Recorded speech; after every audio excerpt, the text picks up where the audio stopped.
the Senate to bring up the issue of how the Congress, on a piece of legislation that I'm part of, or how President Trump can help the economy through helping small business.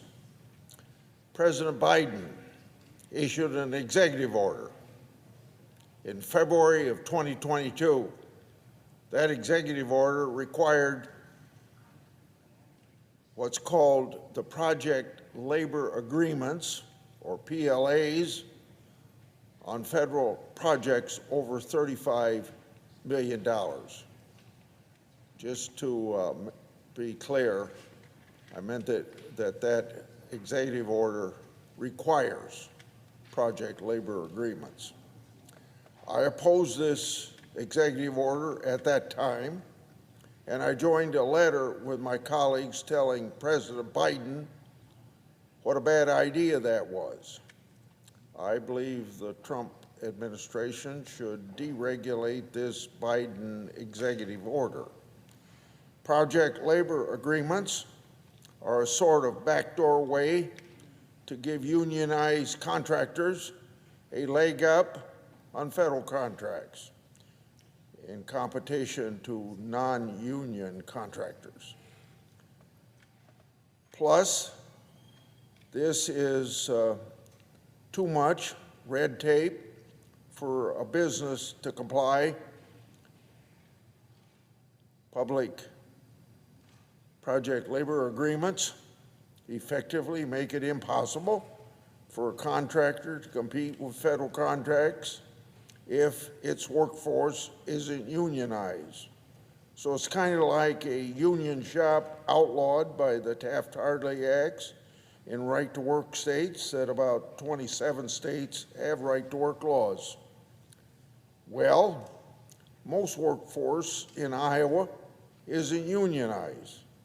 This executive order seems to assume that every workforce should be unionized, and Iowa happens to be a right-to-work state.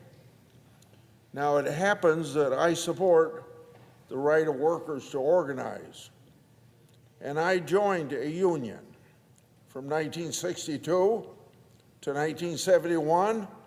I was a member of the International Association of Machinists. I'm proud of my membership in that union and the years I spent on the assembly line at Waterloo Register in Cedar Falls, Iowa. It happens that my job was putting screw holes in furnace registers.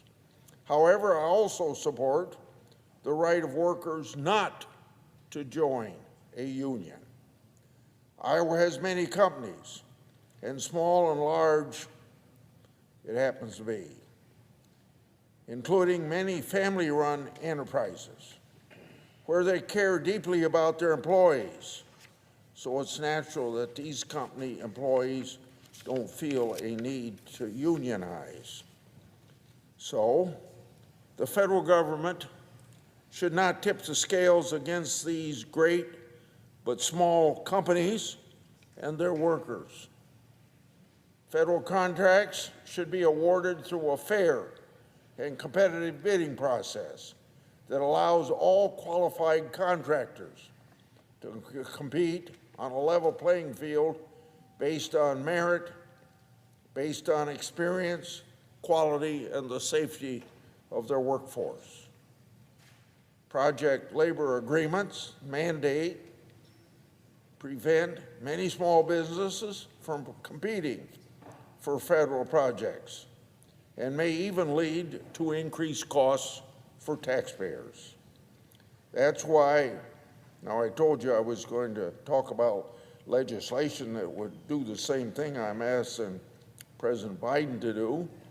I'm a co-sponsor of a bill called the Fair and Open Competition Act, prohibiting federal agencies from mandating project labor agreements or using PLA preferences on federal construction contracts.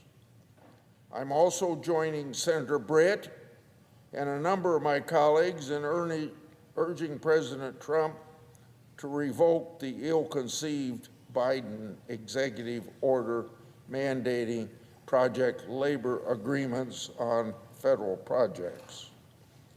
The Biden executive order should be at the top of the list of a deregulation administration, which this Trump administration is, and it proudly speaks so.